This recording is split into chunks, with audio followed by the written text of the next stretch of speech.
So, welcome. My name is Ebere Okereke. I'm the CEO of the Africa Public Health Foundation, a charitable foundation that mobilizes resources and builds partnership in support of the Africa Centers for Disease Control and Prevention. And I have the honor of moderating this session this afternoon, which I'm really excited about. And yes, I know that the session is immediately after lunch, and there wasn't any coffee, but I know that with the speakers that we have lined up, you're not likely to feel sleepy. So, following on the very interesting sessions that we've had this morning, our topic this afternoon, can geopolitics help health systems and the world to prepare for future pandemics? I think it's also a rather loaded topic, and one can argue that the answer is clear. It makes things more complicated if you have geopolitics and different factional interests, and that geopolitics makes our political decisions more likely to be driven by self-interest, by perceived allegiances to whatever geopolitical blocks you think you belong to. But before we reach a conclusion on this, I think it's important to remember that the WHO, the World Health Organization itself, was created at the end of the Second World War, when geopolitics was probably as tense, if not more so, than it is today. The United Kingdom managed to create the National Health Service in 1948, when the country was financially and literally broken, deeply scarred by the Second World War. And led by the WHO, the world was actually able to eradicate smallpox at the height of the Cold War. So and it's also not just at the global level, but nationally as well. In the early 1980s, during the civil war in El Salvador, vaccination ceasefires were agreed between the warring parties that actually led to an increase in childhood immunization coverage, rising from 3% to about 80% during the 6 years of that civil unrest. So even in the height of geopolitical tensions, health systems can be strengthened. So our objective this afternoon is to explore these points. We aim by the end of this session to have some key messages that we want to take forward and to advocate for changes that we think are necessary. And I'm hoping that you as the audience will work alongside our speakers to contribute to shaping what those messages should be. So, that said, our keynote speakers and panelists will be invited to share their perspectives. I've had the pleasure of meeting and knowing all of them for a while, so they will be comfortable with me trying to make them uncomfortable. And in the conversations that we have, we want to touch on some of the key issues that are influenced by the geopolitics at the moment. What do we need to happen to the international health regulations to make them more fit for purpose? What is the role of the international negotiating body in the discussions around a pandemic treaty? How do we bring universal health coverage and global health security together into the same conversation? How do we ensure that funding mechanisms support the true changes that are needed in order to be better prepared for the next pandemics? And what are the global governance implications of the current tensions in the geopolitics? So, to start us off, I have the pleasure of inviting my sister, Precious Masoso, to start us off by giving a keynote. And then when she concludes, I will introduce the other panelists, inviting them to join us on stage. We do have one panelist online who will join later. Now, I am not going to spend any time introducing Precious or any of our panelists. That we could go on the whole afternoon. Read their bios online, and if you don't know them, you really should. So, Precious, welcome. I am vertically challenged, so some may not see me. So can I lower this a bit? Oh, okay. Oh, I can close it? Thank you. Good afternoon. Thank you, Ebere, for opening this with this background that takes us down a memory lane. Distinguished delegates, fellow friends in global health. When the definitive history of COVID-19 pandemic is finally written, it will be likely characterized by phrases like global catastrophe, political failure of staggering proportions, startling inequality and inequity, unconscionable lack of access to vaccines and therapeutics, and other similar dire and apocalyptic terms. Our response to the greatest public health emergency in living memory was indeed incoherent, uncoordinated, uncollaborative. Health systems caved in, collapsed, they did not cope. We cannot do the past. We cannot undo it either. But we can imagine what is it that must be done for the future. We can also build, if we have resolve, a safer, healthier world. In fact, it is our moral duty to do so. At this moment, we have a window of opportunity to ensure that our previous shortcomings are not repeated. The window of opportunity will not await us with our complacency and amnesia that is emerging. The opportunity that exists now is grounded in these engagements and negotiations that are underway. Within a highly complex geopolitical environment, but that should not deter us. It should not deter us from doing what is right and what is just. The WHO member states were resolute in saying that let's have a legally binding instrument in 2001 when they met, with an aim to achieve equitable access, but also to prevent and prepare for future disasters. And I think the debate at the moment is either or. And I think we should not do that. We should not say One Health is not important. We should not say access and benefit sharing is not important. But what we need and what we should do is to come up with a pandemic accord that we all will be proud of. This will constitute, if we do it well, the first ever formal, legally binding instrument that will help us achieve equity in pandemics. These negotiations would have failed if we do not address the fragmented political institutions that have been created, resistance by certain sectoral interests, the fiscal constraints that we see that tend to push political leaders to adopt only incremental policy changes rather than comprehensive and transformational changes that can improve health services in their countries. We need to overcome this and achieve policy coherence. The expanded landscape of global health today has multiple players. We heard that this morning. The changing environment of intergovernmental agencies has also become complicated, competitive, and complex. So the negotiators at the moment are finding it difficult to negotiate because they have to look at their country priorities, interests, whilst trying to do what is good and what is best.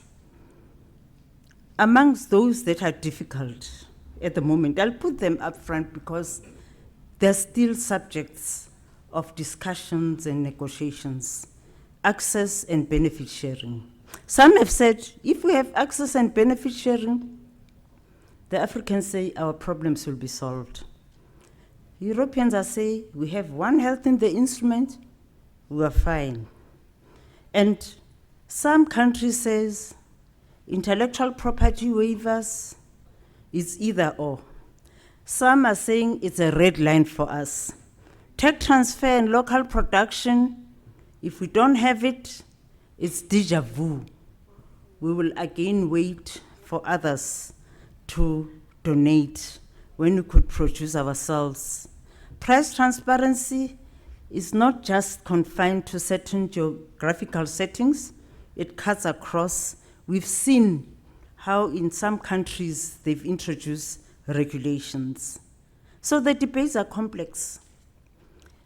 Debates on geopolitical issues are complex. They, like other issues, put us to raise certain questions. We ask ourselves, what should we do and what should we be doing? Why do we need this? But I believe even if those questions are asked, the more important ones for us should be those with moral and ethical foundations, those that can help us understand the world we want, to understand the kind of world we want, those that will help us change the status quo. And let me underscore this even the more fundamental question. What do we owe our people? And what do we, as a global family, owe each other? All of us have seen how vulnerable and fragile our world is, and the enormous damage to the health system, the inequities, inequalities. We don't have to repeat that, but they can be reminders. What we've gone through was not just a health crisis, but one that reverberated across different sectors. So as we discuss the governance arrangements, let's remember that it is not just about health, and it cannot just be health alone solving this problem. So there are challenges that will put these negotiations at risk. But the biggest that I see is the emerging elections. As I read in Forbes, 50 countries, I think, or more, will be going through elections this year. And of those, they involve billions and billions of people. When decisions are made, it will be of interest to know whether health has been put on the agenda as an electioneering manifesto and as an electioneering campaign. So this whole geopolitical landscape will change, because once the administrations in those countries and government change, so will the priorities change, and so will the foreign policy change. Universal health access may no longer be a priority. Global health security may no longer be a matter of interest. So as we negotiate our way to a safer and fairer world to prepare us for the next pandemic, we must remind ourselves what the overarching goals are. We want to put lives first, and we want a health system that works, and it requires all of us to do it. So financial resources are limited, but globally, we've seen spending on health that it clearly and truly matters where investments are made. $7.5 trillion that's spent on health is a big issue. So why should health not be on a political agenda when there's so much investment? We need to do better. So countries are more likely to invest in problems that directly affect their citizens, but that also threaten their interests. So taking responsibilities for one's citizens and population does not necessarily mean that you can't support others, you can't collaborate with others. And also means that you have to protect your citizens in the same way as you have to ensure that you do not cause harm to others. So in this arrangement and these geopolitics, these must be reminders. So in this divided world, we'll obviously have implications, because we are all saying, let's finish in May before others go for elections, because we know what the implications are. A shift in resources may happen, a shift in policy may happen, but as negotiators progress, the power dynamics and geopolitics must not compromise what is important in public health. Yes, all countries need access. All countries need to deal with outbreaks when they happen. Developed and developing alike, big and small. And it starts with sharing information. Sharing must help us quickly deal with the threats as they happen. Once they have happened and we've characterized the pathogens, we need to devise solutions. So devising those solutions is going to require of us to agree on those articles that deal with access and benefit sharing. But of course, it's not an easy answer. It requires a lot of thought, it requires expert input, and it requires engagements. There are issues that are technical, but there are also others that are political.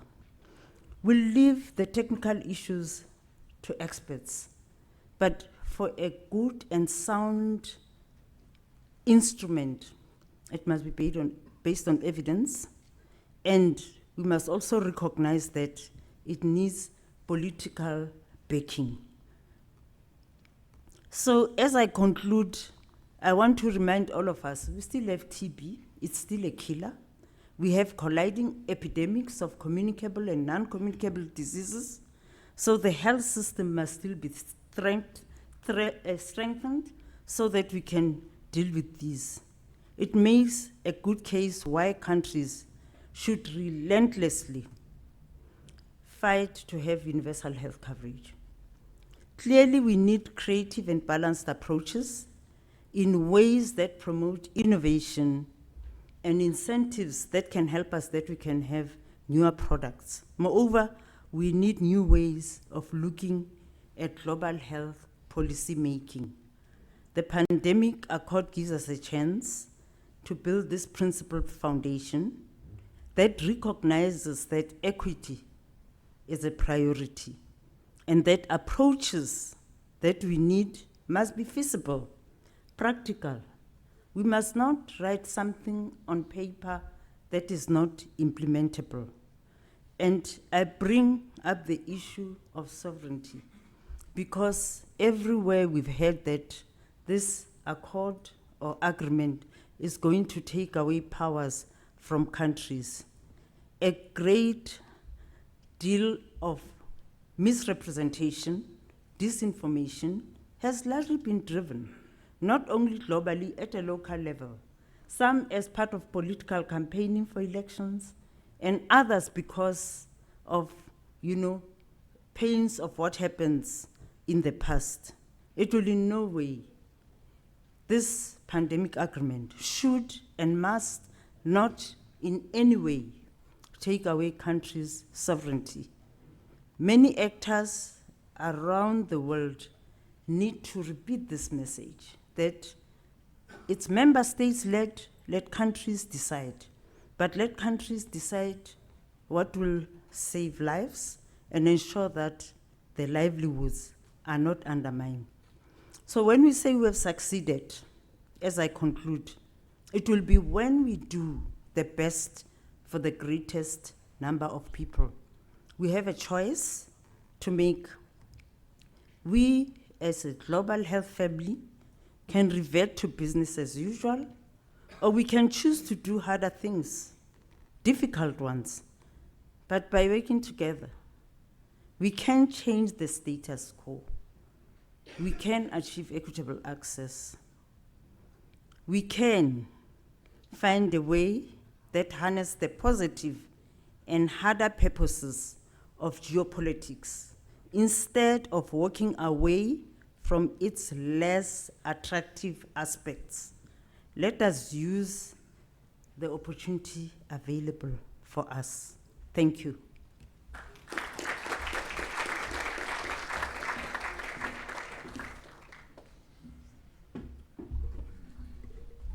very much, Precious. And I think there were some very challenging words offered to us there, that we need to imagine what can be done for the future and that we have a moral duty to do better.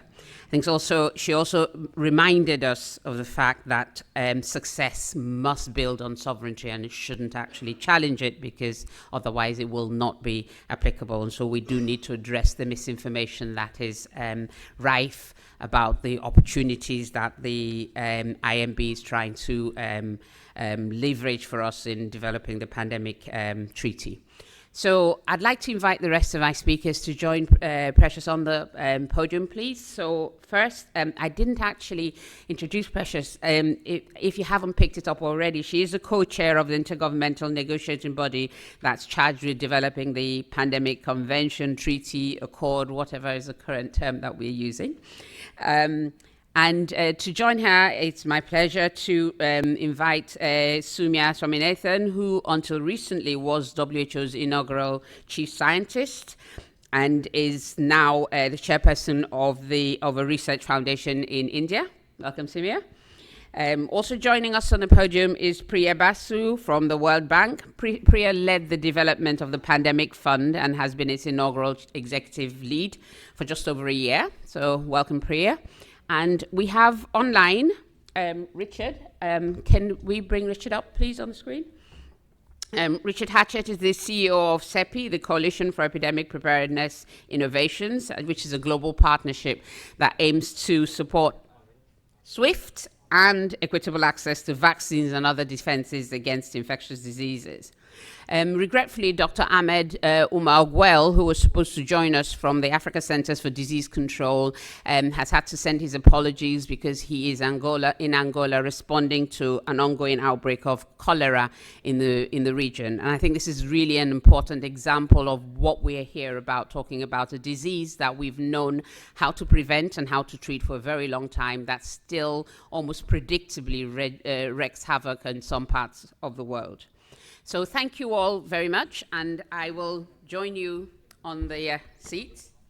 I'd like to... You should all have access to a mic. Are we rolling? Great, thank you. So, Precious, I'll start by a question I think quite a few people in the room will be thinking about. So there's a rumor, or there are rumors that IMB will not produce a pandemic treaty this year, or that it will produce one that is so watered down it might as well not have bothered.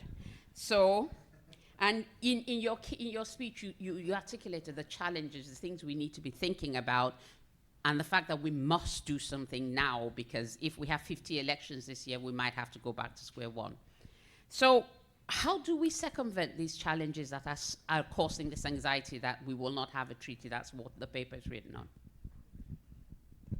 Well, I mean, the first thing is that, like I said earlier, when we had the previous session, I'm an optimist. I really see the glass as half full. We will hit the May deadline. There are probably 4 difficult issues on access and benefit sharing, intellectual property rights and the waivers, and whether we want to include TRIPS flexibilities.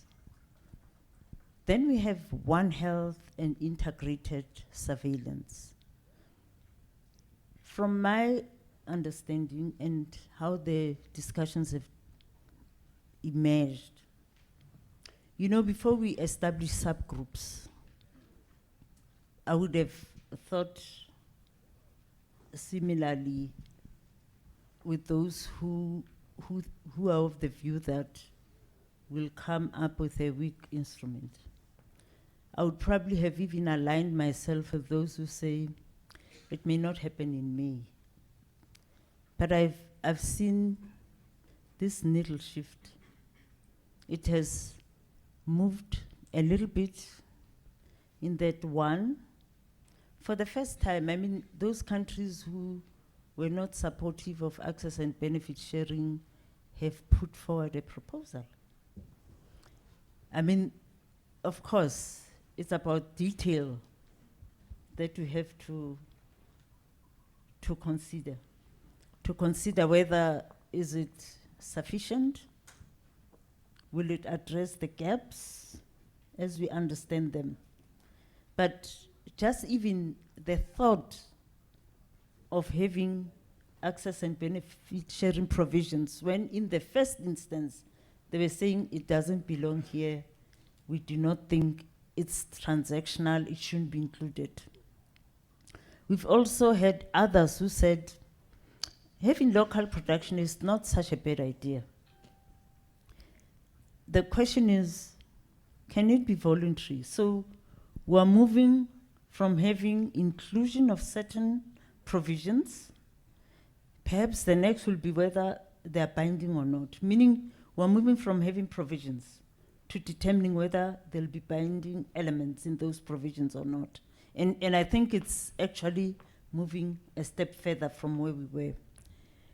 The next, of course, is about the WHO Constitution, which determines which instruments and the shape and form of instruments that we are currently discussing. Some countries would have preferred that the instrument should be based on Article 19 of the Constitution. Others are of the view that it would have been Article 21. And fortunately, none have gone back to Article 23, which is about recommendations, which would not have achieved anything anyway. So now we're, discussing 1921, and I think we've made progress. So the latest is that we could have a hybrid, a combination of 19 and 21. But the interesting developments would be what will fall under 19 and what will fall under 21. So I'm quite optimistic. That's really encouraging to hear. And I'd like to invite, first of all, with the panelists on the stage to perhaps respond to Precious's keynote and any key comments in response to her comments now. And then I will come round with another set of questions, and at some point we will bring in the audience. So, Dr. Sumia? Yes, thank you very much, Barry, and thank you for that really thought-provoking keynote, Precious.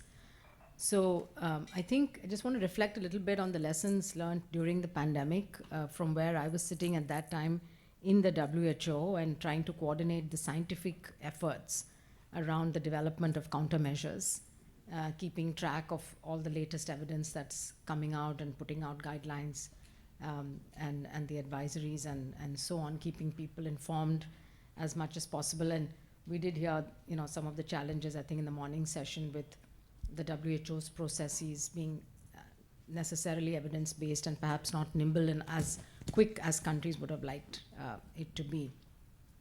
But in terms of the positives, because we've talked about all the negative terms with which the COVID pandemic would be described, but there are a couple of silver linings.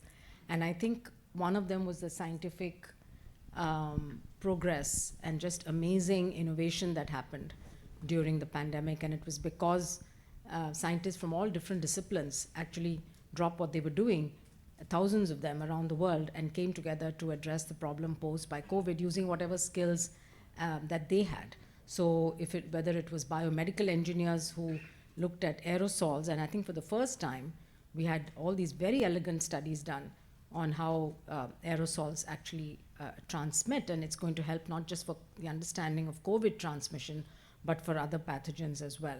And similarly, we saw, how rapidly we went to point-of-care diagnostics, from first having to do very complicated RT-PCRs in a sophisticated lab. Today, you just wake up in the morning and you test yourself at home, to, of course, the development of vaccines within a matter of less than a year, which is completely unprecedented, and nobody in the world had predicted that could happen. There was an element of luck there because this virus was amenable to a good vaccine could be developed. Not every virus you can develop a vaccine, so that part was lucky, but still the speed at which it was done.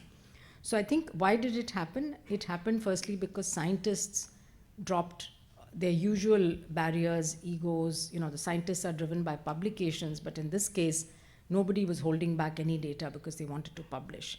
Within hours of a discovery, scientists would be calling WHO to say, look, this is what we found, you know, we'd like to share it. And the next morning we would have a call and people would be sharing their data openly. Of course, journals also changed their rules so that even if things were in the public domain, they would still be published. So I think, and everything was made open access as well in terms of COVID literature. So I think that was one reason. The second was that there was a huge amount of funding, of course, that went into it, particularly government funding from high-income countries. I think over $100 billion probably was spent on developing the COVID countermeasures, mostly in high-income countries. And thirdly, there was, of course, the public-private partnerships that, again, were driven by government that put a lot of money into companies in order to speed up the development of these countermeasures. There was also a lot of other things that happened in terms of the regulatory agencies actually working together and coming up with one common standard, because it is not commonly, I think, recognized how much the regulatory barriers are there when countries want to introduce a new product. And it usually goes country by country, even if there's WHO pre-qualification. Whereas in this case, the moment there was a WHO pre-qualification, or even sometimes if there was an FDA or EMA approval, countries around the world would agree to go with that and grant approval within 24 hours. It usually happened. So that speeded up access to these new products as well to populations around the world. So, and then the clinical trials and how those were done. Early days, we learned that there were small trials being done, multiple trials that were not really answering the question that we wanted to answer. And so this is why we launched the Solidarity trial, multi-country trial that could very rapidly accrue patients and get the outcomes. But also we looked at public health outcomes like mortality and the time to discharge from hospital. So, and we saw that, and this was done across low and middle income countries as well as high income countries. Whereas if you look at the overall investments in research, over 95% of research investments during the pandemic were in high and upper middle income countries. So there was inequities on the R&D and innovation side as well, which I think has implications for the pandemic accord, because if you're always going to have large parts of the world dependent on receiving goods from others, then it's a charitable kind of a response always, and that's really not, I think, what we want to see in the long run. So true equity will mean equity not just in receiving the products, but really in being able to develop them and have a say in what type of product is developed. So for example, the mRNA vaccine is highly efficacious, but really not suited for use in large parts of the world because of the requirement for a minus 70 and then subsequently a minus 20 freezer. So I think what we did as a response, and I'll just give one example and stop and maybe come back later, was to develop the mRNA tech transfer program. This was in response to the fact that both Pfizer and Moderna, very flatly refused to share any of their know-how or technology. In the case of vaccines, it's really not about intellectual property so much. It's more about the know-how, because there are lots of ingredients to a vaccine. So you can get the information off the net, but that doesn't mean you can actually go and make your vaccine. So it does require that transfer of knowledge and technology. So they were not at all willing to discuss that, despite the fact that the vaccines had actually come from government investments in the R&D in both cases. So we decided that the answer to this problem is actually this democratization of knowledge and know-how and capacity. And so we put out a call for a hub to house an mRNA technology transfer program. There was a huge response. It had to be from only LMICs. And South Africa was selected as the mRNA technology transfer hub, a small biotech company. But the good thing about that proposal was that the MRC and the Department of Science and Technology of South Africa had backed that startup. And there was also a larger company, Aspen, who would do the manufacturing. And then there were 16 other hubs or spokes, you could call them, selected from around the world that had the capacity, but that did not know how to do mRNA. So that was 2 years, that was I think in 2021, middle of 21, that we launched this. Of course, there was huge political support for this from countries that wanted to build their own capacity. Everybody was vying with each other to become one of the hubs or spokes. So today I think we have a vibrant network of scientists across these countries that are developing not just a COVID mRNA vaccine, because that's not the priority now, but a host of mRNA products for different diseases. Could be dengue, chikungunya, could be used for TB, malaria, more difficult, but definitely, attempts are being made, but also for cancer, monoclonal antibodies and things like that. So I think the point I wanted to make is that we also need to bring equity in research, in the scientific capacities, because that will actually help towards building your own self-reliance, and that's a way of building equity as well. Thank you very much. And I'm going to go online to Richard, and then I'm going to come back to you, Priya, because I think that your point of view is relevant to everything that we've heard so far. So, Richard, you lead CEPI, and CEPI's raison d'etre is to accelerate these solutions. We saw this speed of going from not even knowing what the pathogen was to having a vaccine, which was unprecedented. And CEPI was part of that story and is taking that lesson and moving it into anticipating the next pandemic. And I would broaden that. It's not just the pandemics, it's also the epidemics, the smaller outbreaks, but also I think some of the technology and the lessons that will come out of what CEPI has done would be relevant to endemic diseases as well. So, but we also know that it's not just about finding that magic bullet of a treatment or a vaccine, but also being able to deliver it equitably, in time, speedily, across the globe. So my question is, what would CEPI require from the pandemic accord to enable you to actually achieve this? Because you will need the geopolitical instrument to support your innovations to accelerate and be delivered at pace wherever they're needed. Have we lost Richard? No, I'm here, Barry. I just didn't know if you were done with framing the question, but you framed exactly the problem that I really would like to bring into the discussion. First, let me just thank the organizers of PMAC, and thank you for having me on the panel, and just apologize that I cannot be there in person. I would love to be in Bangkok with you, but my travel schedule didn't permit that. Let me pick up on just in answering your question, pick up on a couple of themes that you started in your opening remarks, and that Precious in her very eloquent call to action picked up, and then actually that Soumya in the points that she made about the need to democratize and to globalize access to the benefits of R&D, underscored in her remarks. You mentioned, Barry, the fact that geopolitics,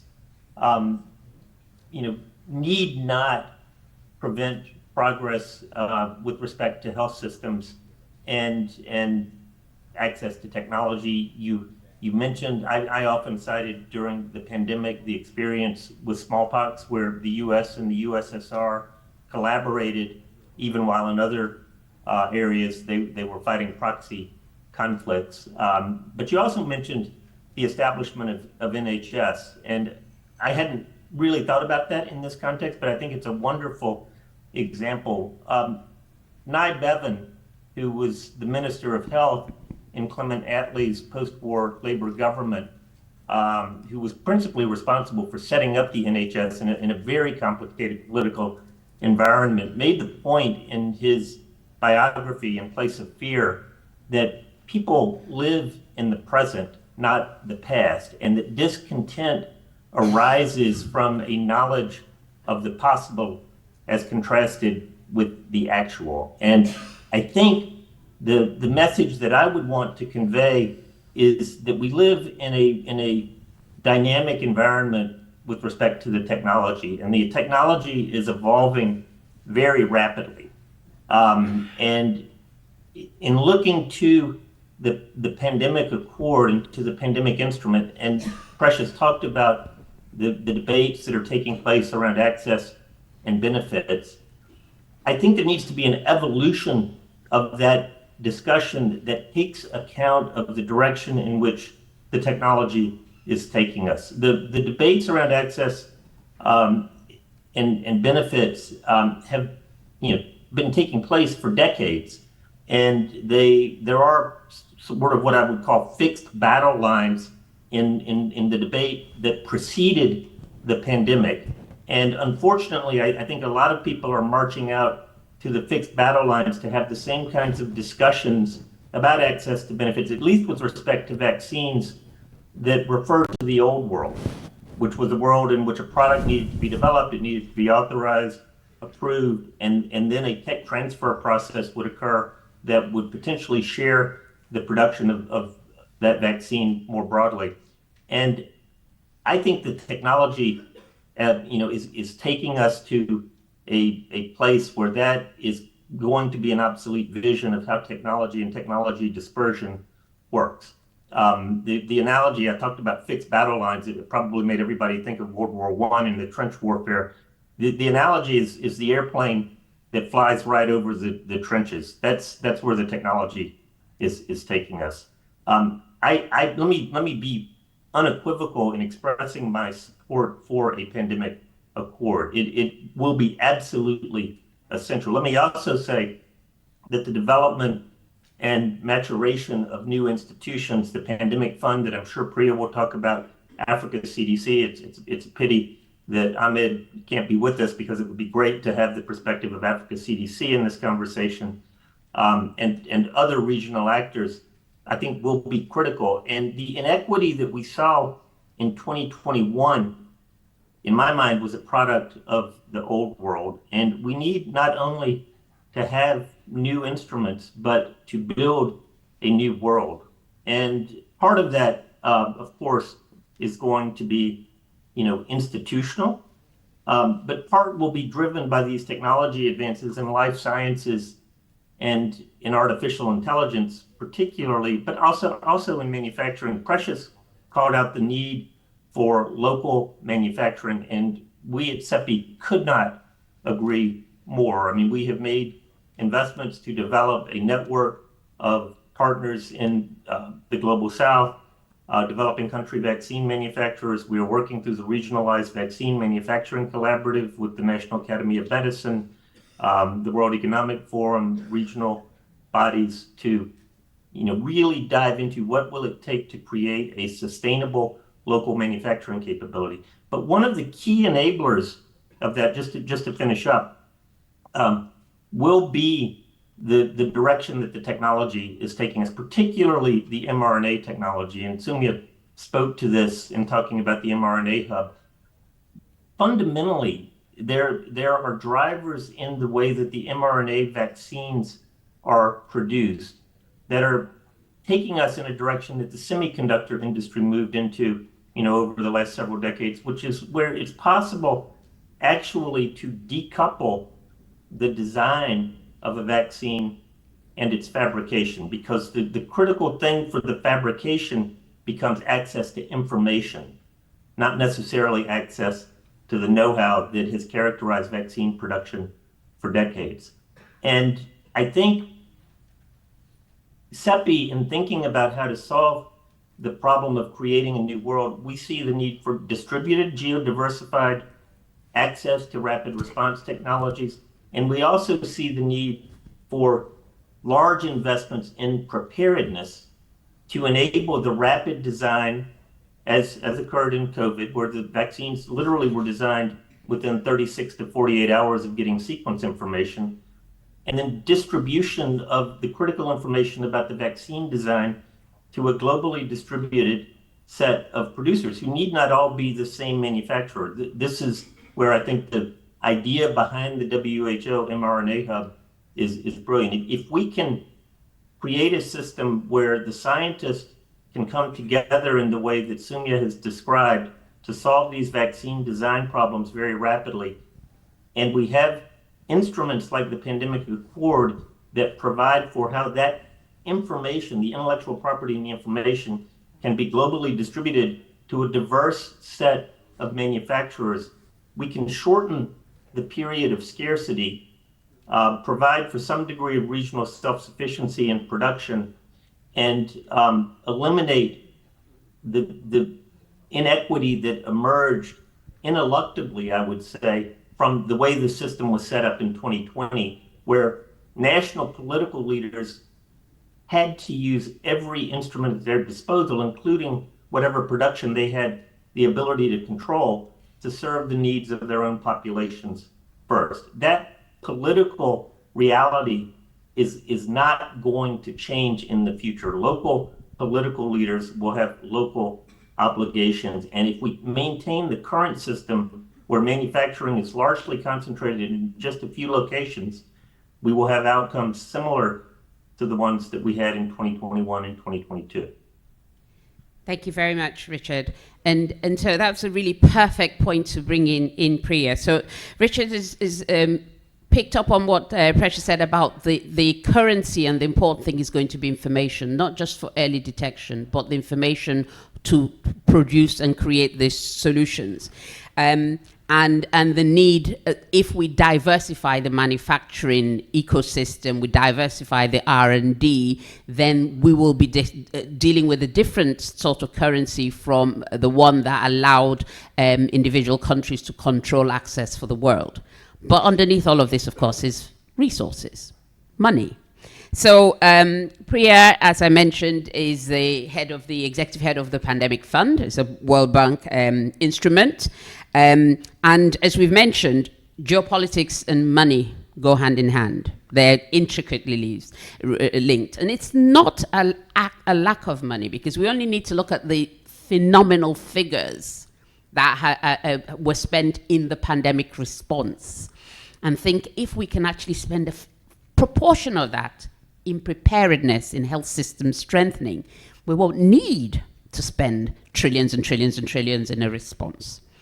But this is where I'm putting you on the spot. I'm a Nigerian, so I grew up in the era of the World Bank structural adjustment programs.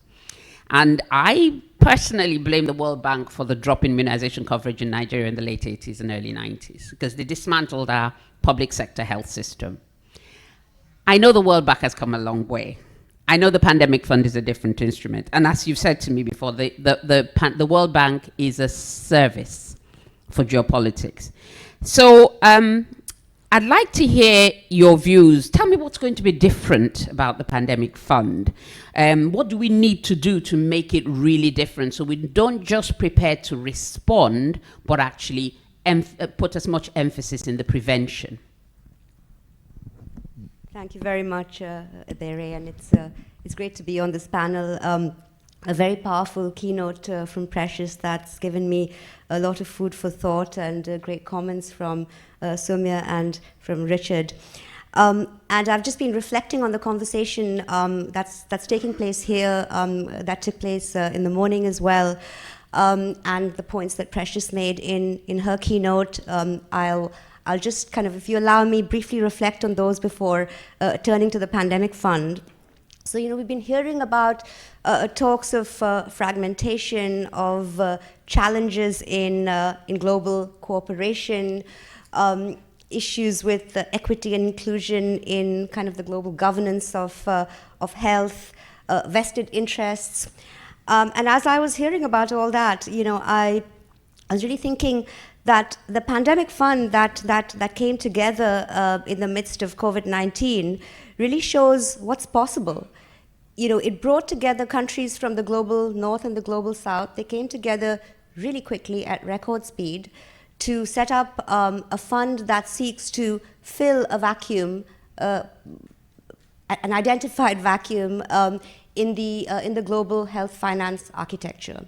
So, COVID demonstrated that there really wasn't a dedicated financing mechanism to deal with pandemic prevention, preparedness, and response, that countries sort of hadn't made those intentional investments in getting themselves prepared for the next pandemic. And so that's where, that was the genesis of the Pandemic Fund. And, again, it was countries from around the world that came together at record speed to put this together. They asked the World Bank to convene and to bring the World Bank's experience in developing similar funds and its many, kind of rich lessons of hosting such facilities. So they invited the World Bank to bring this together, working closely with the WHO. And so, we were pleased to play that role. But really, it was the idea of, a group of diverse countries, with G20 taking the leadership, but then it became, much broader than the G20. So, it's hosted by the World Bank, but and it was kind of designed by the World Bank closely with the WHO. But again, I want to emphasize that the idea came from outside of the World Bank, and we worked with other international organizations, as I mentioned, very closely with the WHO, but also with UNICEF and FAO, and with the other multilateral development banks, and financial institutions that are focused on health, global health initiatives like CEPI, Gavi, the Global Fund, civil society organizations, to put this fund together. And I want to say a few things about its design in response to your question. The design also very much draws on lessons learned and problems identified in the global health architecture, problems of fragmentation, problems of silos, problems of vertical funds that may not necessarily look at pandemic preparedness as a sort of a horizontal kind of integrated effort. So first of all, I want to emphasize that the governance of the Pandemic Fund is based on equity and inclusion. It really brings a balance between the global north and the global south. Many of our contributors actually are from the global south. Our financial contributors are also from the global south. We have both the G7, the G20, but beyond that on our contributor list. And then we also have philanthropies and private sector as contributors. So the board brings a balance between equal representation of contributors and those developing countries that can potentially receive funds from the fund. It also has civil society on the board as voting members, both from the global north and the global south. Secondly, the fund really has the flexibility to work through a variety of institutions, complementing their efforts and promoting coordination amongst those players on the ground. So let me just give an example. The projects that we financed through the first round of funding, almost all of them bring together on the ground to support a country, at least one multilateral development bank, the WHO, one or two other UN agencies, working together with the government to support its efforts to strengthen PPR. Thirdly, it is very much a country-led, country-driven approach that we take in operating the fund. We call for proposals, we ask countries to apply, we ask the countries to work together with these international partners and put together sort of, very much country-owned plans in terms of how they want to strengthen their health systems to make them more resilient to future pandemics. And lastly, that we, for every dollar of funding that we award, we're asking our international partners to put in their own money to co-finance, and we're asking governments themselves, if they can, of course, if they're heavily indebted, then not, but if they can, to bring in their co-investments, as we call them, but also strong commitments to sustain the efforts that we begin through the Pandemic Fund. So those are kind of some of the design features that I wanted to highlight. And what makes us really impactful, what makes us different, because you asked that question, in my view, is our collaboration with governments, with UN organizations, with multilateral development banks, global health initiatives, private sector, philanthropies, academia, civil society. So, it's the collaboration and the partnership that that I think really kind of makes us stand out and gives me hope for the future, along with the flexibility and the inclusion. So what we've achieved, I'm going to just stop here. What we've achieved so far, if you'll allow me to say so, it's quite impressive. In a year, we've managed to mobilize $2 billion, which is actually, I was doing a little bit of an analysis before this to see, other funds, similar funds, how much did they raise in their first year? Somewhere between 200 million to 1.4 billion. We've already mobilized 2 billion, so it's not bad. But of course, the needs are enormous, and the demand is huge. And our first call for proposals, we received 133 requests from 133 countries for 8 times as much as what we had to offer at the time. Somebody, I think, in an earlier session asked, are countries investing more after the pandemic? I would say, I'm not sure if they're investing more, but they certainly want to invest more. And they are faced with fiscal constraints, but there's really strong demand. And the bulk of the demand came from Africa, from sub-Saharan Africa. And these were like really interesting projects where countries wanted to do things innovatively.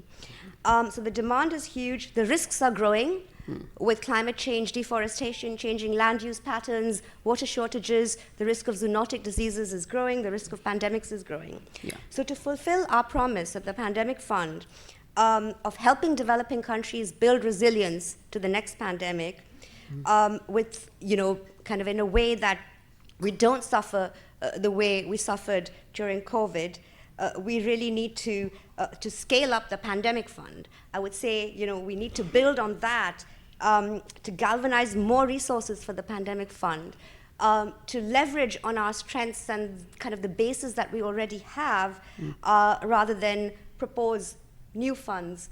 So that's where I would stop. Thank you. Thank you very much. Now, I'm going to say that it's a bit early to be marking your own report card. Let's wait. Let's wait and see. So, I was going to ask if members of the audience want to ask some questions, if you could start to step up to the mics while I just pick up on a couple of points and ask the panelists to reflect further on those. So Dr. Ahmed Ogwell, who couldn't join us today, wanted us to raise the issue of the importance of regional architecture to strengthen and to also break the geopolitical dominance that we experienced in the last pandemic.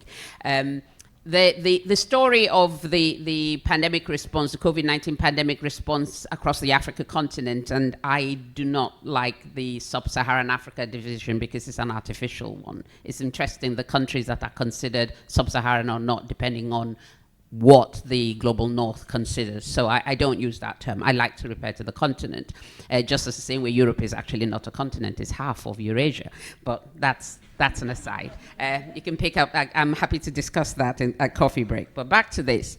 He wanted us to reflect on the value of regional collaborations beyond the G7 and the G20 and the UN in moving the agenda and changing the story of geopolitics going forward. So, Precious, do you want to step up there? Yeah, I think it's a relevant question. What we've seen in these negotiations, I can talk about the African region. As I represent them, I was elected by the African region to be on the pandemic negotiating body. But what I've seen is that they negotiate as a bloc. And they have tried to move in the direction that presents the interests of the region first. But we've also seen other configurations of groups. We now have the group of equity, which has prioritized equity, meaning as they negotiate the pandemic treaty, they would like to see whether the equity issues are adequately addressed. We've also seen the group of One Health, which is not necessarily a group of developed countries, even though the One Health proposal came largely from the European Union. But it also is diverse. It includes different regions. So we're beginning to see these regional kind of configurations that are negotiating different aspects. But we also have seen how the group of the Americas also have tried to present their position as the Americas, which includes both North and South. So it's going to be interesting as the negotiations emerge as to what the configurations will be in May 2024. That's great. And Priya, I actually wanted to pick up related to this. You mentioned that how the pandemic fund was built on equity and inclusion. As we know, equity isn't just about being in the room, it's actually being equipped to be in the room. So how in the creation of the structures for the pandemic fund has that been intentionally developed? Because I was talking to you earlier about the fact that in negotiating spaces, you can find some regions, some countries with bigger teams of technical experts than the rest of the representatives put together. That gives them an advantage. How has your structure accommodated the limited capacity that some geopolitical regions will have to engage in such a way as to be equitable? Well, that's an excellent question. I think having a seat at the table is a very important first step, but then being able to exercise your voice and being able to bring ideas to the table in a meaningful way does require support. There are problems with bandwidth in several countries, in several parts of the world. So we've been very intentional about this. I mean, we're recognizing that we would like our co-investor board members to be able to, we'd like to be able to support them to be able to bring their voice, more actively and more loudly to the table. So we're seeking support from civil society in developing countries to see how they can support the co-investor board members. Co-investors are our developing country members. But we also have the flexibility to think through. I mean, right now, our co-investor board members are all government representatives. This was a self-organized kind of process.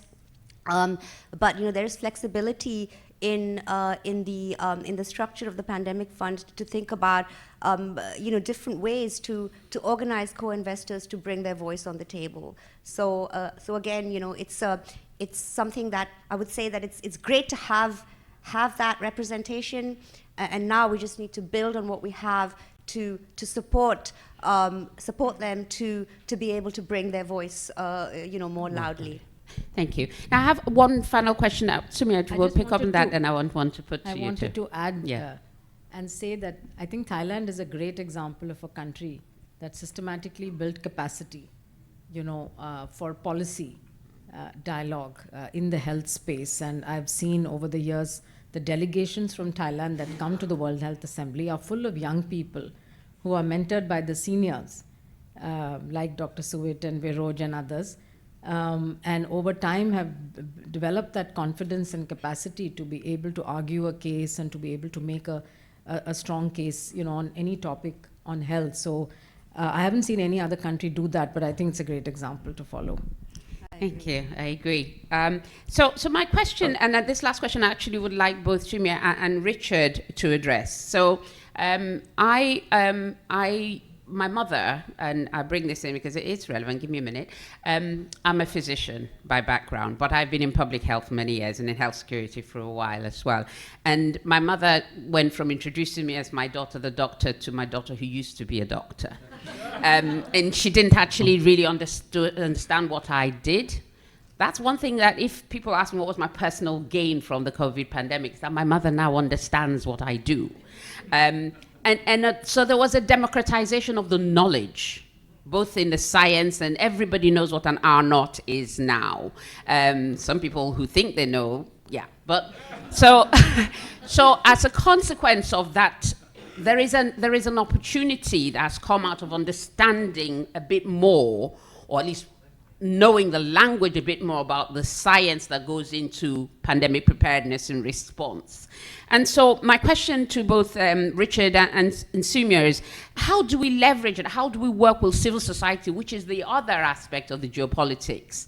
How do we work with them to build the trust that is necessary, which is built on understanding the science truly? Some of the concerns that were raised with the COVID vaccine, for example, was, oh, it came too fast. It couldn't possibly have been developed properly. So how do both in your role as chief scientist at WHO and leading CEPI, you are driving for accelerated production of these solutions. We need to bring society with us. How are we going to do that? Richard, if you want to kick off, then I'll come back to Sumia.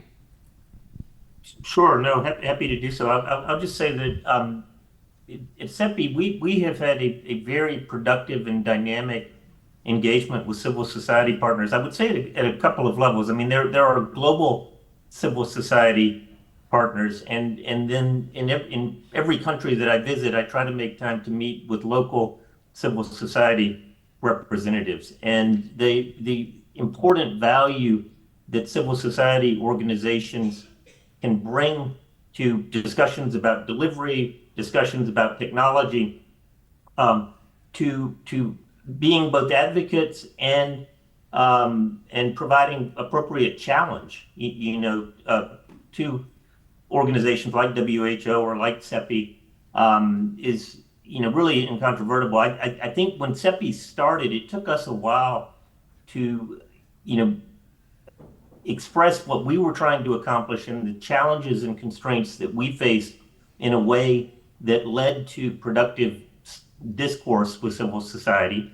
But the farther we have gone into our mission and the more we have engaged in those kinds of discourses, as I said, either with international organizations representing civil society like MSF, or with local organizations, and I've had meetings in Rwanda and Kenya just in the last 6 months or so with local civil society representatives. I've found it immensely enriching and rewarding. I hope the value has been bilateral. So let me pause there on civil society. Barry, if I could take just 1 second, I'd like to go back to the regional question that Dr. Ahmed asked, just to make one quick observation. Through this effort with the Regionalized Vaccine Manufacturing Collaborative that I was discussing, we've had the opportunity to interact with differently situated groups representing regions. And what's interesting is, how a region defines itself and the political institutions that it entrusts with its regional identity vary globally, and of course vary by problem.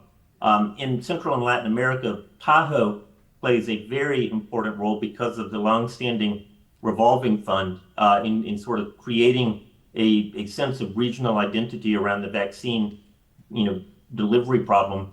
In Africa, the African Union and Africa CDC have really taken on that mantle very successfully. In Southeast Asia, in my experience, and obviously those in the room would know much better than I, ASEAN appears to play an important role, and in the Gulf states, the GCC or other organizations. So what's interesting in talking with the regions about how they are thinking about promoting regional local production solutions is that different regions, because they have different existing assets, different internal geopolitics that need to be sorted through, and have different drivers actually of what is driving effort towards regional collaboration. And in ASEAN, my observation, again, as an outsider, is that a focus on regulatory harmonization and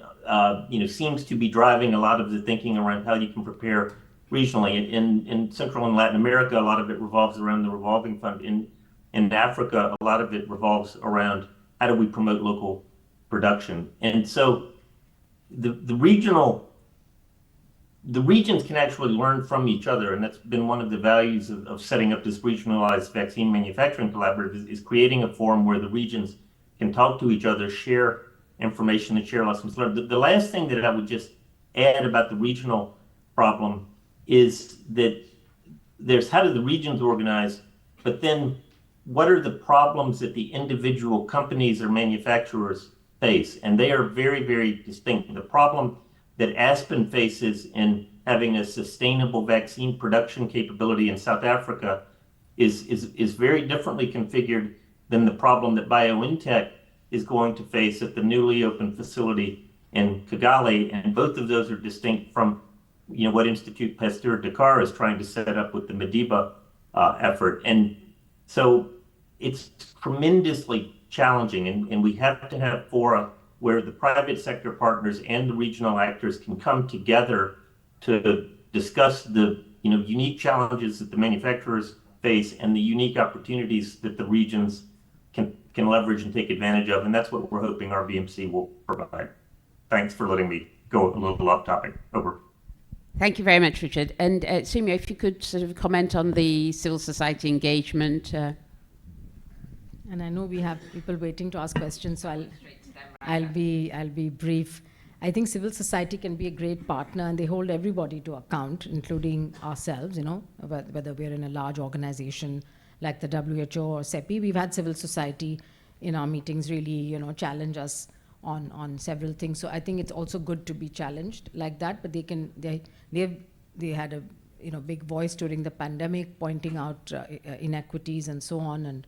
And I've had many experiences in my career where civil society's been a very good ally. So I think communication, there were 4 C's mentioned this morning. I can't even remember them now, just a few hours later, but there were 4 very nice C's around communication, being credible, and coordination. So I think this whole thing of building trust. Now, during the pandemic, as you said, an interest in science went up, and people started using these words, daily parlance, like variants and clinical trials and things which you wouldn't normally use in your daily conversation. On the flip side, of course, there was all the misinformation as well, and what we call the infodemic that really served to confuse people. And so you would get a mix of positive, credible information, but also the same little nugget, and then that would be twisted in some way, and then create a story around, particularly around vaccines and their safety. So I think it's a challenge for scientists, and one has to learn to communicate. This is not something we're necessarily taught to do, but especially if you're in public health, then I think science communication in a simple, clear language to make people understand, not talking down at them, but really engaging with them in a conversation. That's the only way to build trust. Be open also to being questioned and being willing to answer questions. That's excellent. And mention a plug for my region at the moment. In the African region, we now have annual training for our media journalists on the science, both the general principles of it, but also updating them on the current threats and emerging concerns, so that we have better, first of all, they get to know who the scientists are, so they go to trust the sources for information, but also they're better able to translate the science into accessible knowledge for the community, because we recognize that that's their expertise, is communicating, and if we have them on side understanding, then we'll improve the quality of the message that's being sent out there. So I'm going to go first to Joe. If you could introduce yourself, and if you want to direct your question to a specific panelist, say so. If not, I will just pick. I will take a couple of questions and then we'll come back to the panelists. So Thanks very much, Barry. My name's Joseph Pett. I'm a senior public health advisor with the UK Health Security Agency's International Health Regulations Strengthening Project, based here in Bangkok. I must begin by saying that standing here, I get the sense that I'm sort of missing a golden opportunity to ask Barry, my former boss, a difficult question, but I don't think revenge is really one of the sort of thematic areas of this conference after all the challenging questions she asked me in our time together. But I do have a question actually about the pandemic fund. And apologies if this sort of reflects my misunderstanding of the mechanics of it, but you touched on it a bit, but I'd like to ask if you could perhaps expand maybe on the rationale for requiring applicants, be they individual countries or groups of countries, to sort of channel and administer funds through an implementing entity, I think they're called, be that a WHO or UNICEF, and what was seen as the comparative advantage of doing that versus giving the funds directly to the countries themselves. Thank you. Thank you. So we'll hold that question and take this one. Hello, I'm Nita Madha from Ginkgo Bioworks, where I work as an epidemiologist. And my question has to do with, so of course we all know there are many lessons to learn from the COVID pandemic, but as we've seen with some of the recent discussions on disease X, for example, that the next pandemic could look very different from COVID. And so I'm curious to get the panel's input on how they're working to structure, whether it's a policy financing standpoint, to really be prepared not for a pandemic that just happened, but truly the next pandemic. Thank you. I think that's a really important point. And Richard, I will come to you with that question. But I would like, if any other people have questions, please do come up to the mic. But Priya, if you could respond to Joe's question. Yeah, sure. No, I mean, I think the simple answer to that question is that we're just a startup. If we were a huge secretariat with 1,000 people or even 100 people or even 50 people, then we'd be able to supervise the projects directly. But right now, we don't have that capacity, so we work through what we call the implementing entities. These implementing entities right now are multilateral development banks, UN agencies, the Global Fund, Gavi, and CEPI. So countries are asked to work with them to prepare projects and submit them to the Pandemic Fund. The Pandemic Fund provides the grant, but it asks those implementing entities to bring co-financing, so that every dollar has a multiplier. Every dollar of grant funding that we award has a multiplier effect. As I mentioned, I think in our first round we had a 1:6 multiplier effect. So the value of those implementing entities is, one, that they bring co-financing, but two, that they're the ones that have capacity on the ground to be able to monitor and supervise projects. So that's kind of, so they are the channel through which the Pandemic Fund provides resources to countries. But if the Pandemic Fund Secretariat, like the Global Fund Secretariat, had that kind of capacity, then it wouldn't necessarily need to follow that model. But that's the way we work right now. I mean, another benefit of that is also that, as I mentioned before, as you know, the global health finance world is quite siloed, so and fragmented. So for our projects, we say, when a country submits a proposal, we say, please show us how a multitude of these so-called implementing entities are going to coordinate with the country around a project. While I have the mic, if I can just very quickly mention, because I didn't touch upon the importance of regional organizations or civil society in my response to your question, I just wanted to say that I think, the power of regional organizations, and particularly the power of Africa CDC, and how well it did its job, really came out during COVID-19. And so, we're huge supporters of strengthening regional capacity. And through our first round of funding, we've supported CARPHA, the Caribbean Public Health Agency, and we've also supported another sort of sub-regional effort in Central Asia. And we're looking forward to more kind of regional capacity strengthening type projects in the future. And then civil society, I would just add to that, kind of very important role, communities as well. And we haven't mentioned communities, but pandemics start and end in communities, and bringing the voice of communities into kind of the design of our projects as well as the implementation of projects is another very important area of focus for us at the Pandemic Fund. Thank you. I'm just going to put a question, not for you to answer, just a comment on the what you said about the capacity to monitor and manage these funds. The problem, as I see it, is if we always go to the same people because they already have the capacity, we never build the capacity in those other aspects of the system. So if every time, because it's easier to go, well, they already know how to monitor manage the finances and do the M&E. We never build, we don't diversify that capacity.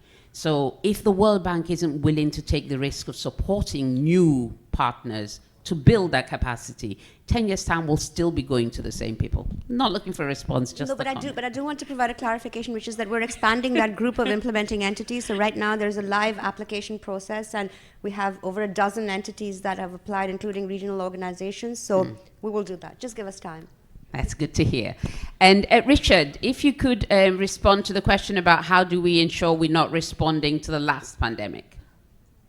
Sure. No, Oh, prepared. it's a great question. And Nita, let me just commend Ginkgo Bioworks for your role in the private sector as a thought leader. Jason Kelly, the CEO, and Matt McKnight, who's the head of biosecurity at Ginkgo, have been, really provocative thinkers working in the private sector, trying to think about how private sector solutions can augment public sector solutions to do just what you're talking about, which is preparing for the next pandemic. The way CEPI thinks about potential future threats is that we don't know what the next pandemic is going to be. We can discern classes of virus. I mean, we were focused on coronaviruses before COVID emerged that present obvious potential threats. And as I was talking earlier about where the science is taking us, over the last couple of decades, the advances in vaccinology and understanding how to design vaccines have advanced dramatically. And COVID was really proof of concept in this regard, in that a vaccine design solution that was first worked out for the respiratory syncytial virus back in 2013 opened the door to a potential generalizable approach to vaccine design that could be applied to a certain class of viruses, fortunately, including the coronaviruses. And work was progressing to understand how to make potent vaccines against coronaviruses using SARS and MERS as prototype pathogens, as it were. And those vaccine design solutions had been worked out in advance when COVID emerged. And as soon as the Vaccine Research Center at NIAID got the sequence, literally within 36 hours, they were able to design a vaccine that became the Moderna vaccine, which was shown to be very highly effective, at least in reducing incidence of severe disease and death, if not transmission.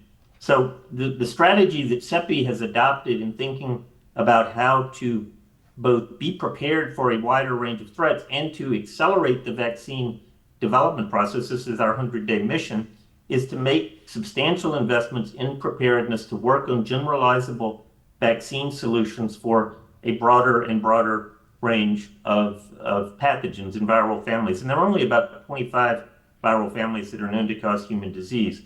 We're part of an emerging, I wouldn't necessarily say consensus, but convergence on that idea of focusing on vaccine design solutions for viral families. WHO is in the process right now of, they've established a large number of working groups, I think 25 working groups under the leadership of Barney Graham, to develop roadmaps, R&D roadmaps for the virus families, family by family.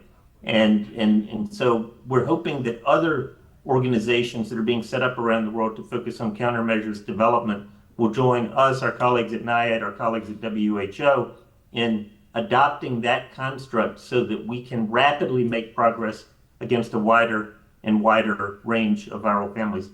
Very quickly, I think implicit and possibly intended in your question was a biosecurity problem that we need to think about and really grapple with, which is, has the evolution of synthetic biology or our understanding of the life sciences, our ability to manipulate pathogens, created new and additional risks? And my own feeling about that is, yes, it has. Mustafa Suleyman, who was one of the founders of DeepMind, just wrote a book called The Coming Wave, focusing on the nexus of artificial intelligence and synthetic biology and the potential risks that creates. I would say the way we should view that, we shouldn't, catastrophize or postulate necessarily nightmare scenarios. That's not the present. But I think we have to recognize that the threat landscape is dynamic and it is evolving. And the balance of where the threats come from, naturally emerging diseases, potential laboratory escapes, or synthetically designed pathogens by bad actors, is going to evolve over time. And we need to grapple particularly with the risk posed by laboratory escapes and synthetic biology, while we also continue to focus on naturally emerging threats. Thank you very much. We have another question from the floor. Emma? Yes, thanks, Barry. My name's Emma Ross from Chatham House, and I really want to pick up on what Richard was talking about with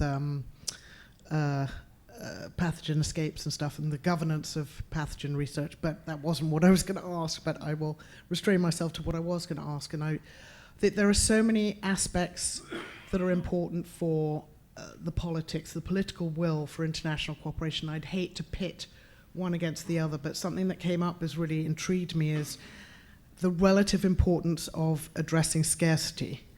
And I'm just wondering that, you know, when we have scarcity, how well is moral obligation or the urgency argument, so this closing window for all of us, or even the straightforward financial cost arguments, how well will they work in arguing for global equity and international cooperation if we have such a huge scarcity problem? And I'm just wondering what the panel thinks on if we go big on framing it around let's all buy into addressing the scarcity, and we are, we're doing lots of other things too, might, you know, how important do you think that is? And also, do you think we ever will fix the scarcity problem, or could we just lessen it a bit?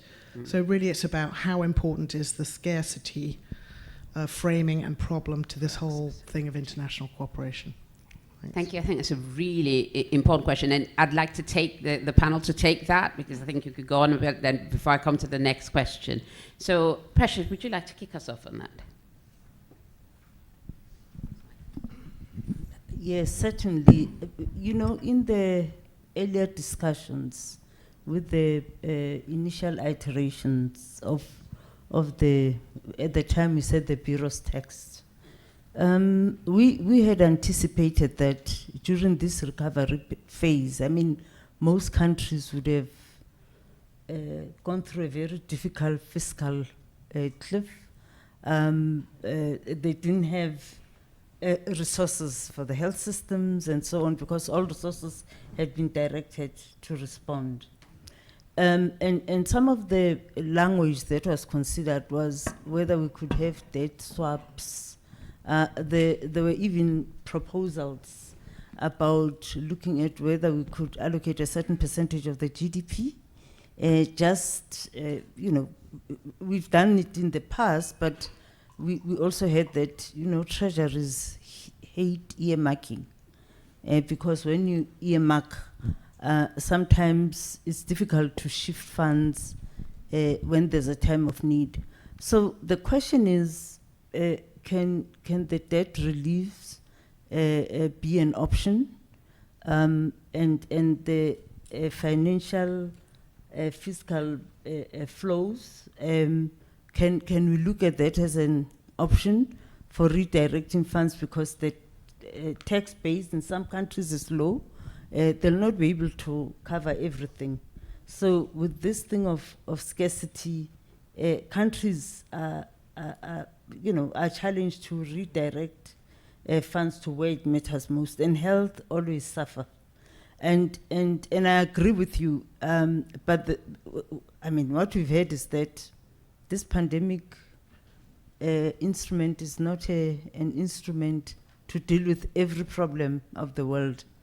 We must be more focused and so that we can better respond. There are other agencies and other processes, the Financial Impact Fund or others, that can deal with these issues. And for now, we've also limited the finance article to be more focused and more targeted.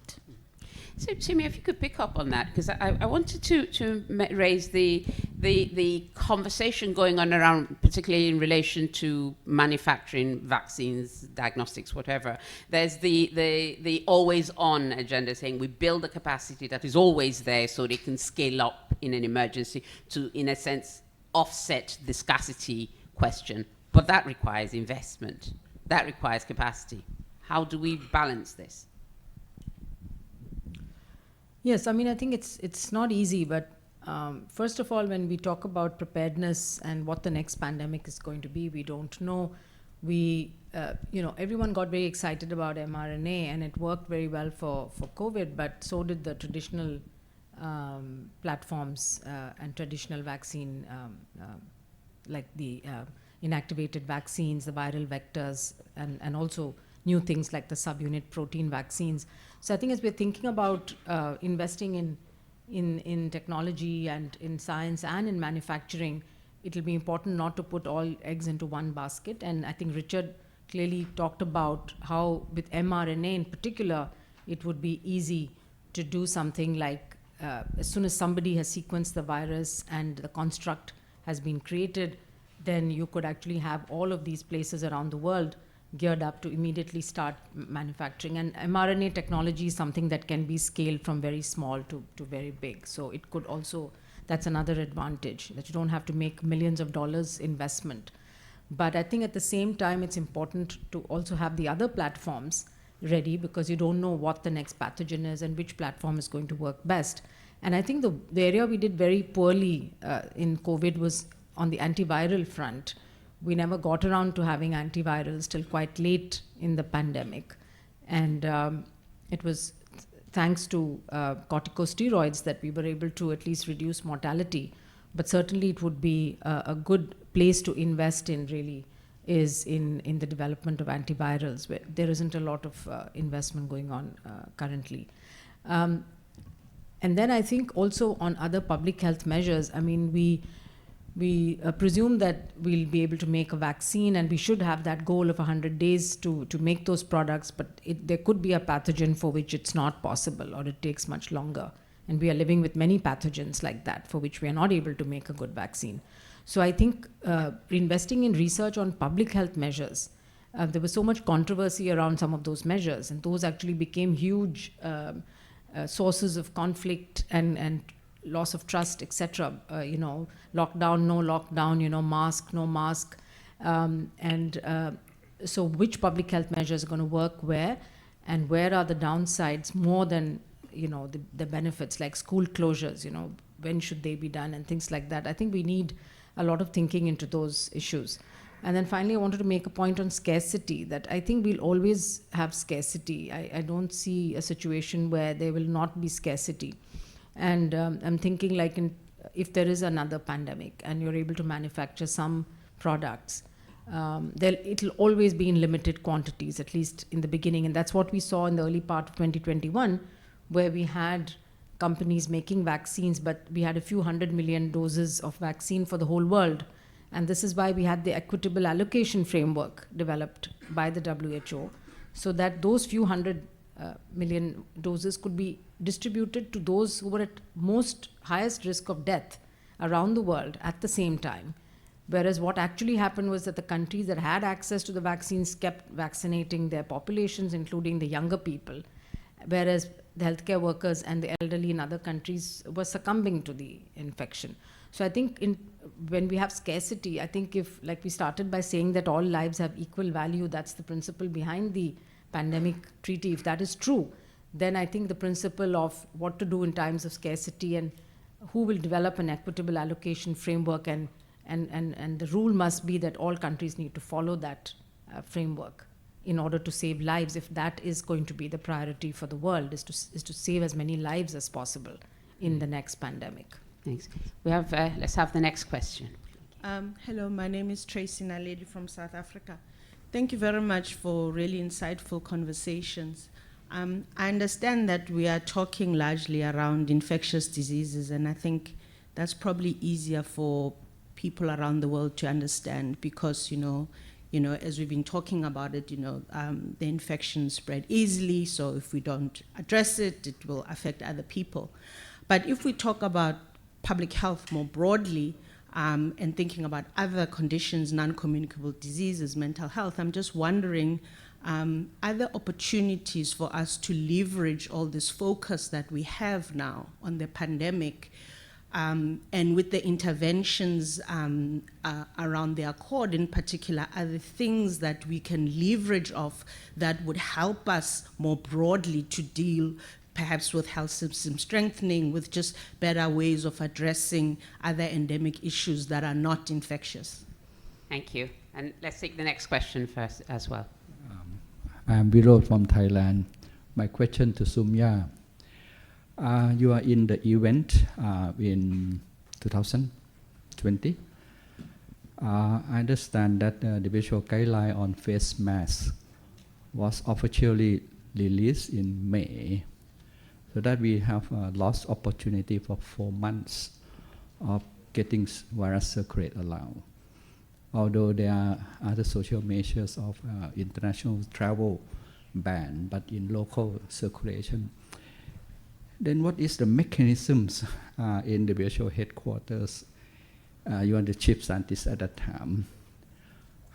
The mechanism of convening experts to prove that it's an aerosol transmission, not a droplet.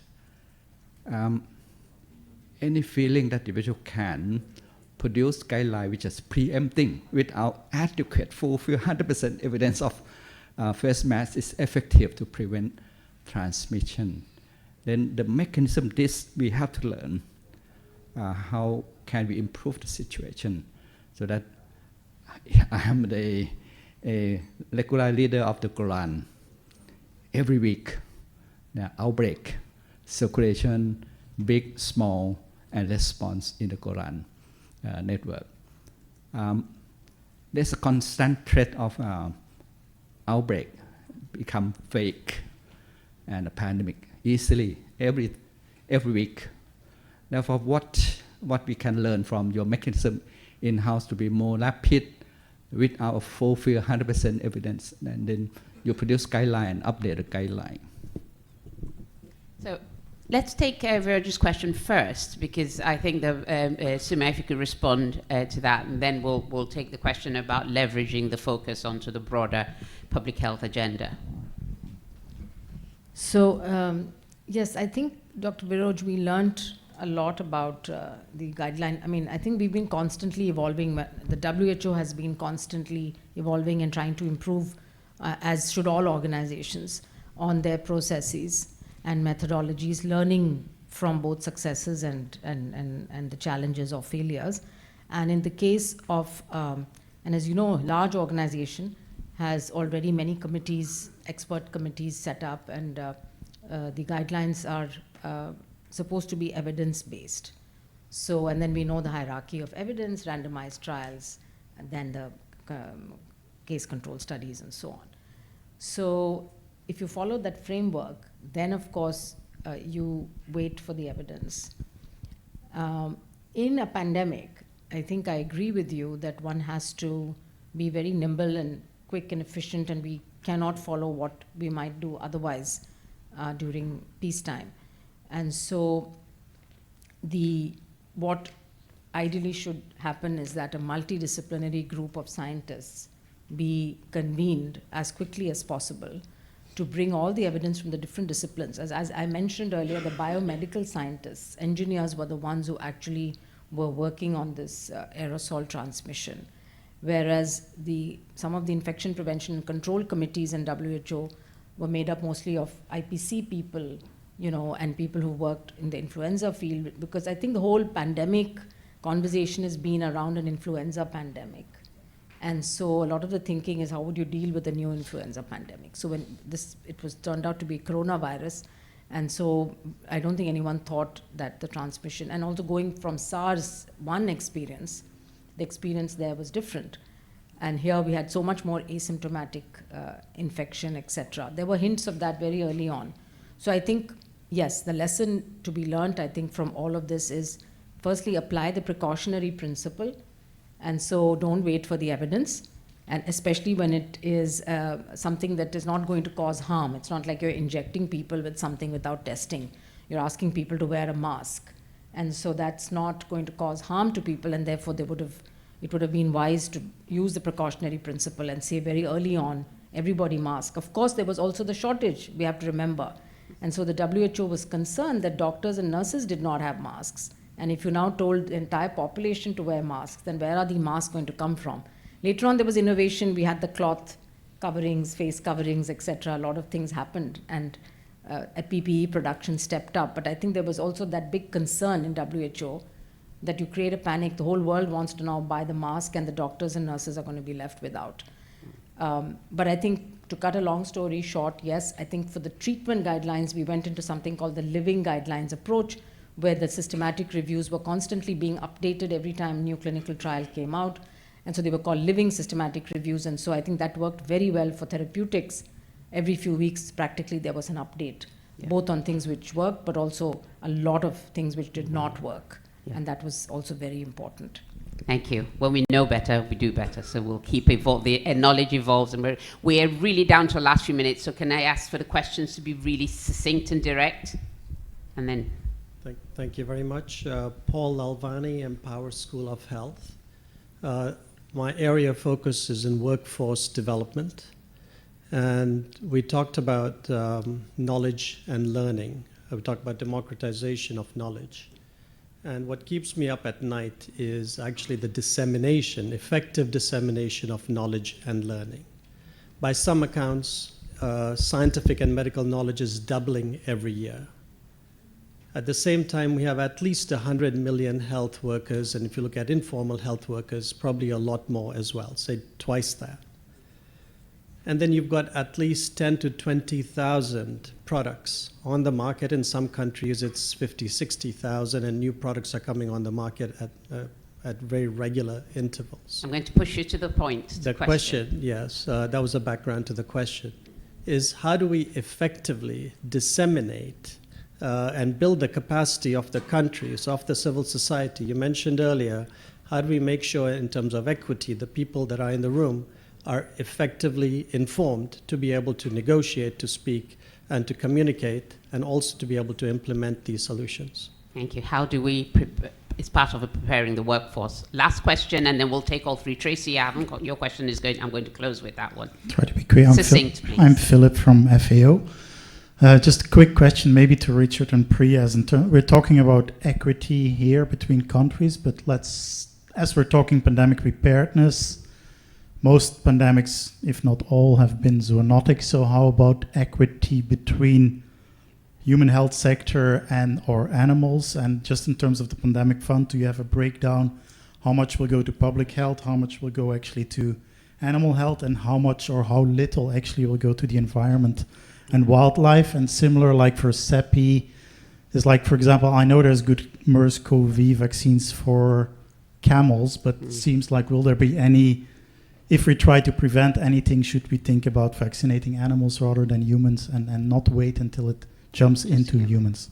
Good question. Thank you very much. Now we're going to be really quick, and we're going to have rapid fire responses to these questions. So Richard, if you could come back to the question about the One Health approach and how we ensure that we're also looking at animal and plant environmental issues. Well, I mean, it's obvious that the future threats will emerge from animal populations. I think we all accept that the next pandemic will be a zoonosis rather than a disease that we already know about in humans. The short answer where CEPI is concerned, and I know that we're not the universe, is that we focus on addressing the human health challenges. If the right answer to addressing a human health challenge is to create an animal vaccine and vaccinate animals, then our board has said to us that they are open to us making those investments. The two examples that jump to mind immediately are MERS, Middle Eastern Respiratory Syndrome, where camels have often been a vector for introductions into human populations, and Rift Valley fever, where livestock and grazing animals are at risk and usually infected before human populations. So I think we have to get out of our silos, get out of our verticals, and think about the systemic challenge that nature is posing for us and focus our efforts where they will be most effective. Thank you. And I put the question around workforce. How do we ensure that the workforce have the knowledge to are actually equipped to translate the science into action? Well, I'm pleased to say that we've incorporated an article dedicated to that. Fantastic. And hopefully it will go beyond just the, medics, nurses, and to be inclusive of community health workers, but also other care workers, because sometimes we tend to talk about the health workforce, but we don't talk about other care workers. So it's comprehensive enough. Thank you very much. And now I would like us to close in respond to Tracy's question about the broader health system. How do we take this attention to the response to pandemic and build a health system that can address both the infectious and non-infectious, the endemic and the emergent infections. And Priya, I'd like to start with you on that one. Okay, but I would just like to very quickly say that to the focus on One Health, so I think that's a very important issue, and 80% of the projects that we've financed through the first round take a One Health approach, recognizing the interplay between animal health and human health. So labs that can connect viruses that test animal-borne diseases to those that test human diseases. Surveillance, of both animal-borne diseases in livestock and wildlife, as well as human surveillance. Workforce strengthening, we're focusing on both doctors as well as vets and nurses and community workers and so on and so forth. On the question of focusing on the broader health system, well, absolutely. I mean, universal health coverage, that is, what all countries need to strive for. Pandemic prevention, preparedness, and response is one part of that. But it shouldn't be seen as something that's a thing apart. It's actually very part of, all the things that we need to do to become better prepared for the next pandemic, can also help with coping with emerging outbreaks right now. I mean, you need a better trained health workforce. You need, testing and labs and, surveillance and early warning. And, all of that, you need equipment. All of that is, helpful. All those investments can help in so-called peacetime. We haven't seen much peace these days, but it can help with peacetime. And it can help when the next pandemic strikes. So I think one really needs to take a kind of integrated approach to health system strengthening. Thank you. Soumya, do you want to comment on that? Just very briefly, I think it's clear that, universal health coverage is the goal, but I would say let's not forget about the determinants of disease that, which lie outside the health system.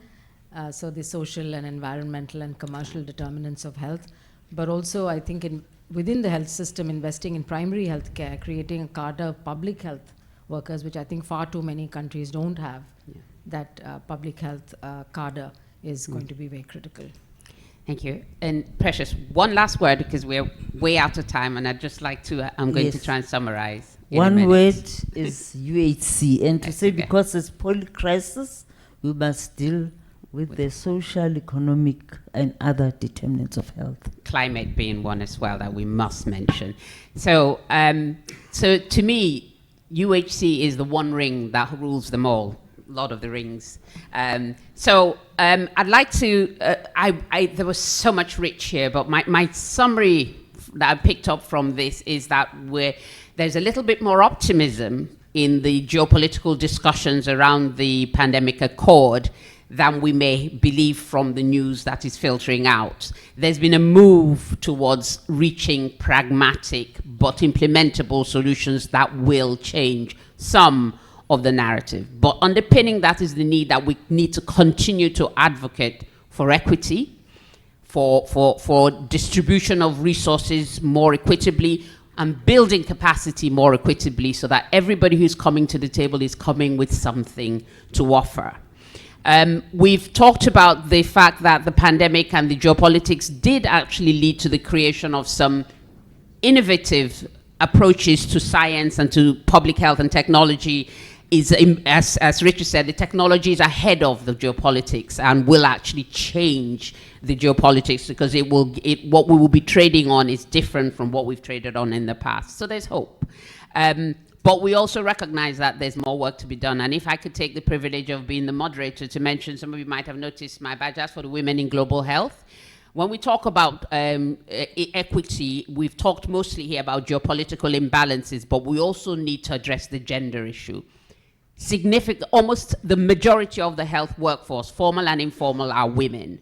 They are much more disproportionately impacted by pandemics, both in terms of loss of income and actual impact on them as individuals. So as we talk about the geopolitics of pandemic preparedness and response, let us not forget to mention that, as is represented by this panel here, women's issues, both in terms of providers of health and disproportionately impacted by adverse health outcomes, should be considered. So I know there's so much more that we could talk about, and I hope that this was a very interesting session for all of you. I'd like to thank Tim Mastro and David Harper, who co-curated this session, and the PMAC organizers, and particularly the tech people.